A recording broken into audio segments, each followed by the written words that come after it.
So you've made a little bit of a splash as a freshman lawmaker. I assume that that was sort of your mentality coming into it. Can you just talk about what that has been like? Well, to be honest, it's not anything I've endeavored to do. What I have tried to do every day since being elected to the Senate is simply stand up and do the right thing. I've joked that Washington, D.C. is a strange place where they're very, very surprised when you actually do what you said you were going to do. And I'm a big believer in the proposition that good policy is good politics. And so I can tell you what I tell our staff every day is let's focus on doing the right thing. Let's focus on standing up, defending free market principles, defending the Constitution, and the politics will take care of itself.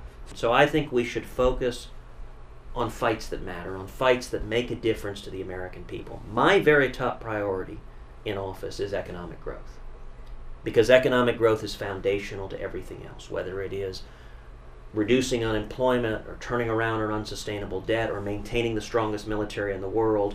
With growth, we can do all of that. And the single biggest job killer we have seen is Obamacare. Obamacare is a disaster. It is every day more and more Americans are losing their jobs. More and more Americans are being forced into part-time work, 29 hours a week, because 30 hours is the threshold for Obamacare. Right. More and more Americans are seeing their health care premiums skyrocket. More and more Americans are seeing their employers drop health insurance coverage altogether. Obamacare is a train wreck. So people have said a lot of things about Ted Cruz in the last year and a half. I just was wondering if I could get your reaction to some of these. So the Republican Barack Obama, Cruz is to public speaking what Michael Phelps was to swimming. This was my favorite from the Texas Observer. Cruz is not just another whack job. He's a highly intelligent whack job. Surely you've seen some of this stuff. What's your reaction to all the hubbub about Ted Cruz? I'll confess with all apologies to your chosen profession, I try to read very little of what the media says. Fair enough. There's an awful lot of noise on both sides. What I try to focus on is doing my job. A lot of people in Washington wonder, why is it that Congress has 10%, 12%, 14% approval rating?